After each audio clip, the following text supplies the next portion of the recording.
Alright, so today's going to be part 2 video of the air duct on the Civic. It's going to be pretty experimental again because I don't really have a game plan. I kind of have an idea of what I want to do, but it's going to be kind of process as we go. Also, while I'm in here, I'm probably going to cut some weight out of the metal crash bar, or whatever you want to call it, the actual bumper support behind it, and go from there. I should probably try to clean the car. I mean, there's grasshoppers all over the front of this thing. It is grasshopper season here in Montana, and being a low car, I just take every one of them out. But yeah, I gotta maybe wash that down.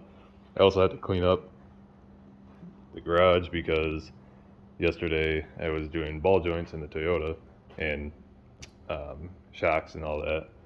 So I was doing that late. I didn't have time to clean up because I had to go help my mother with something, so I had to go to her house after. It was just one of those nights where you got every tool out of your toolbox just thrown everywhere because nothing's working. But anyways, I'm gonna clean up real quick, get the car moved out, and start going from there.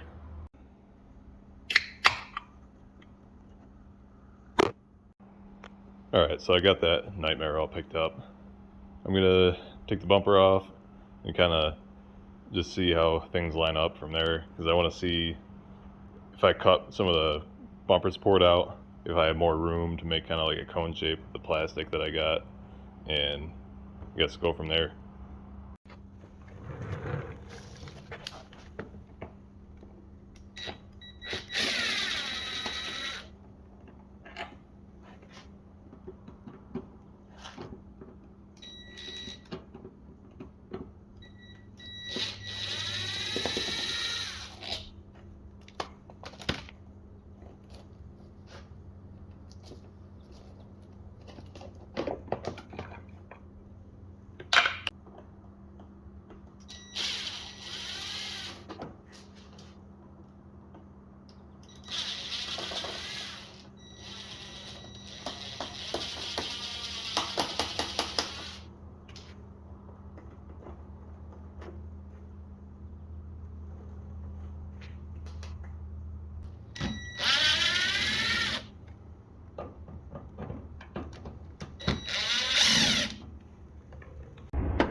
That easy to take off. Look how gross my radiator is. Oh, grasshoppers. I'm wondering if it's common for people to get overheating issues or something around here because of grasshoppers in the radiator. But anyways, once you get the bumper off, as you can see, unlike the EGs and EKs, this brace is actually attached to the bumper instead of the chassis itself. So it's kind of a little more difficult to do weight reduction on these, because like an EG or something, you just remove this right off the car and the bumper itself attaches to the vehicle. On these, you kind of have to like cut around here. I did my rear bumper a long time ago and I didn't video it or anything. It was before I did anything on YouTube, but I think I have a sequence on Instagram of it. But essentially you gotta kind of work around everything that you need to put it to the car. Like I'm gonna have to leave this area and make sure that it's still structurally strong enough to hold the bumper, plus like wind and bumps. But I'm gonna try to at least remove some of this and maybe cut some weight up here. Well, I guess I'll kind of play it by ear and see how bad it is. It's kind of frustrating. Someday if I get a welder and kind of feel, I don't know, up to it, I'll probably make my own custom bracket, so it's just like a flat piece going all the way across there, and then still able to, or maybe an L bracket or something down the line someday, just to cut weight and still be able to have a rigid bumper support for the bumper itself. And all you gotta do is remove these 10mm bolts across there, and then kind of just yank it out. Just make sure the little clip part is like a little plastic teeth that go in there. Take those out.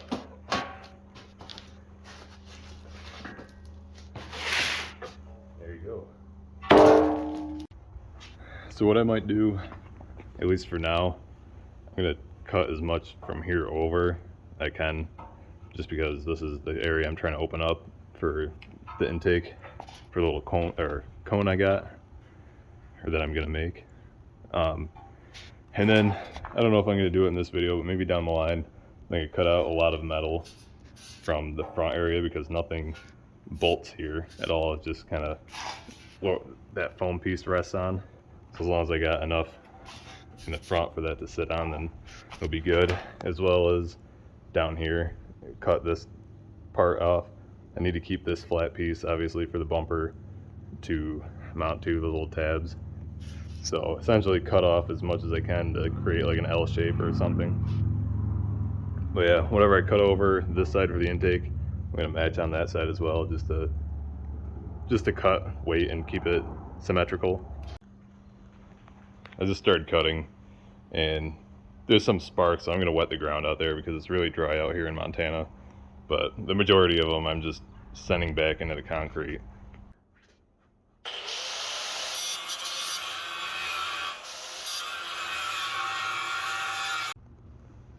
Alright, there's my first cut. I think I'm just going to trim a little bit more of this out, this top and bottom part, and then test fit it and see how much more of an opening I got, and then go from there. If it's decent enough, then I'm going to cut the other side, and then that'll be good for now. I'll do the weight reduction part another day.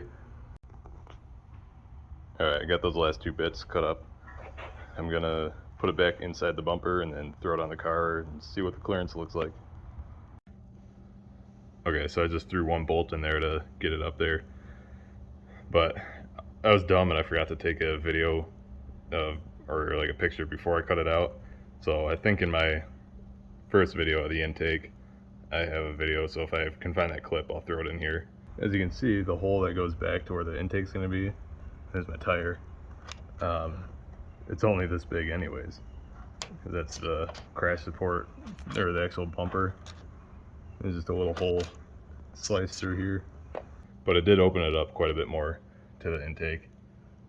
So I think I'm gonna just leave it like that for now. I'm gonna cut the other side out just to match it up, and then figure out what I'm gonna do with the actual old headlight or bumper light here to make the cone.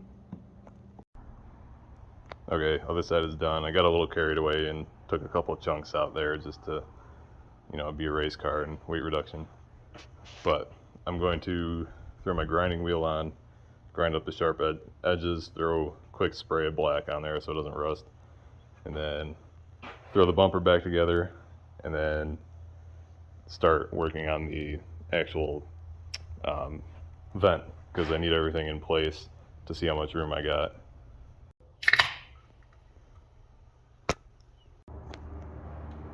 Alright, gave it the rattle can rebuild. Time to go back together. What I think I'm going to do, because right behind this section here is just metal, and I think it would look terrible from the outside if you'd be able to see that from the front. So I might leave from here over as it is, and I might just kind of cut right next to here, because this is angled this way, so I might just cut this out, and then I have sheets of plastic that I'm going to try to just like route and then close it to that area where the intake is. That way it's kind of all the air is directed that way, because everything on this side is a direct shot to the intake. You can see, I mean, the more I can get rid of on this left side, the better. You know, everyone talks about how Huskies love the snow and love the cold, hate the summer, they overheat, and this and that. It's like 85, 87 degrees out here right now. Mine must be broken. So I got my China freight plastic welder and my Dremel. I'm going to cut this first. I'm not going to film all the cutting part and all that because I just don't want to make the video too long.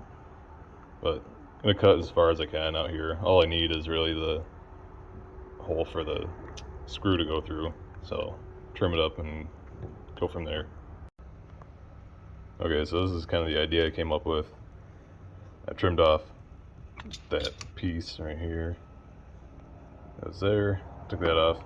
What I think I'm going to do is take this, tip it over, and kind of have it pointed that way. I'm going to level these out just a little bit more.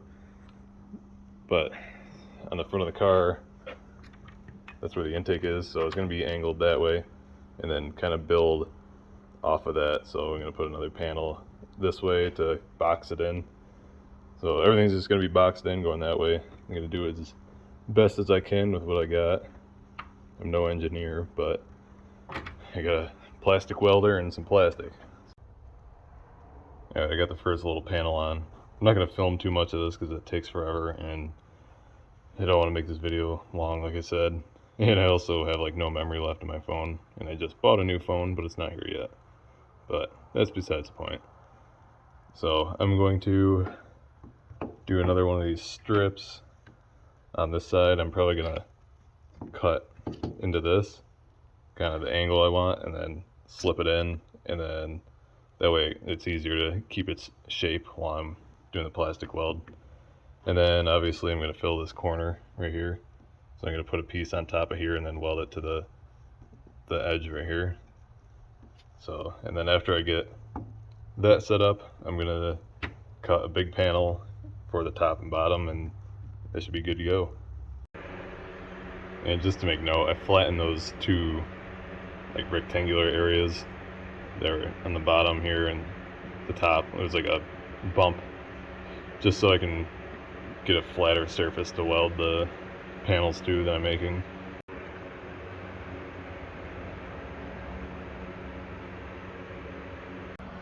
Alright, so here's the rest of what I've been doing. I traced, well, I did this one. So I set this up and kind of just traced out the angles, and then came up with this. So that's the bottom side of the box, and then basically just took this and flipped it over to do the top side because it fits the same on the top, but I want to keep the smooth side on the inside. So it fits here, smooth side inside, but if you flip it over here, it's the wrong shape. So just essentially flip over your design, trace it, and then good to go. So I'm going to cut this one out and then weld these together. So I kind of just taped it together. I kind of see if it would fit. Everything fits good, but I think I might do one more change before I box it all in. So you can see, definitely like seals up this right side, but the thing is I might want to open this up more. So basically cut a hard angle into this. That way it's more open for that way, because I don't really need to have this much protection in there because all the air I want to go right in this whole area, you know what I mean, because that's all open there, that's kind of closed in there. But the main point of this is to kind of direct it away from this. So I'll take the tape off real quick and then show you what I mean. Okay, so I just pulled off the bottom panel. So if you can see how much more open that is right there, and then when I put it in, it's still much more open. So I think what I want to do is leave that side as far out as it is, and then, like I said, do a hard angle all the way to here.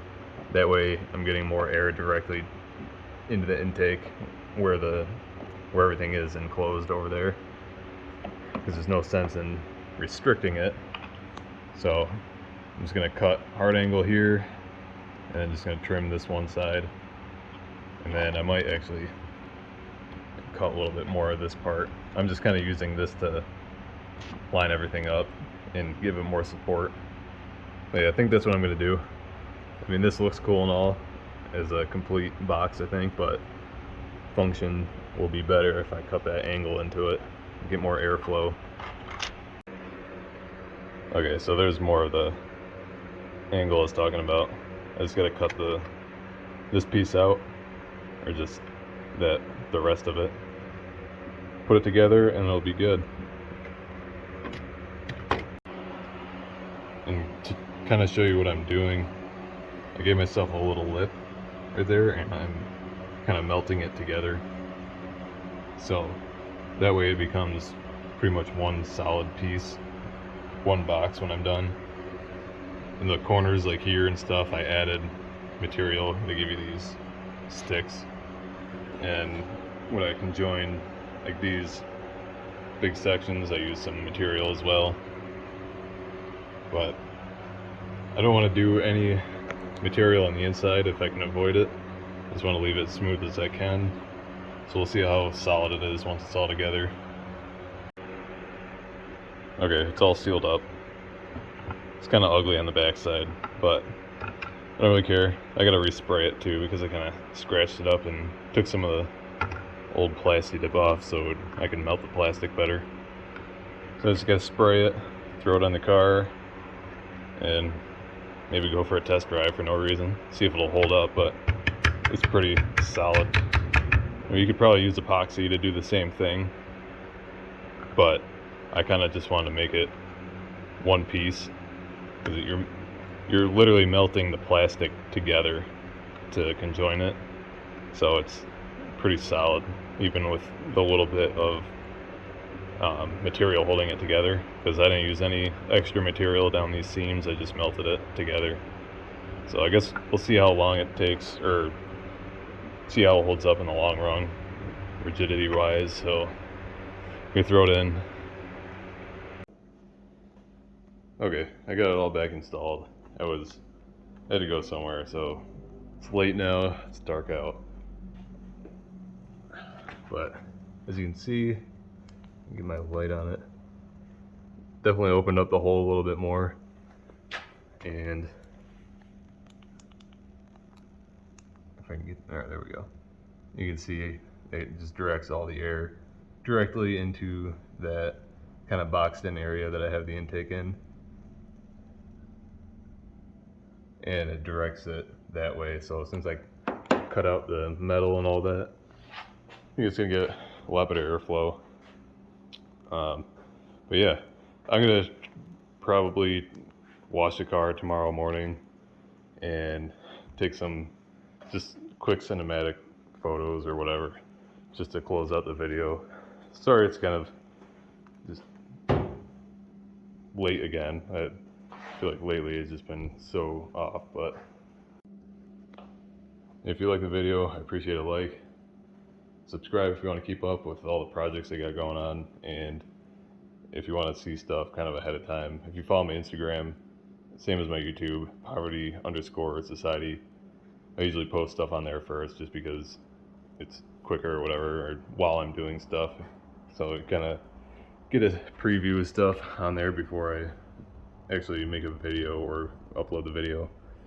But yeah, I'm gonna close this out with some pictures or cinematic of this car tomorrow during the daylight after I kind of clean it up a little bit. So thanks for watching. And I forgot to mention my long run goal of the vent, maybe before I repaint the vehicle, is to get rid of the whole insert thing and actually kind of do what I did on the back side of this, but to this whole entire cutout. So I'd cut the tabs that mount this housing, cut those all out, get it all clean, and then make this entire thing an air duct. So that's the long run goal. This is just for now, and it looks better than just having it all hacked up. But it'll be a bigger project. I'll have to be taking the bumper on and off over and over again. So it'd be nice if I can find someone to help me kind of take it on and off, because it's kind of a pain in the butt to do by yourself, especially trying to get measurements.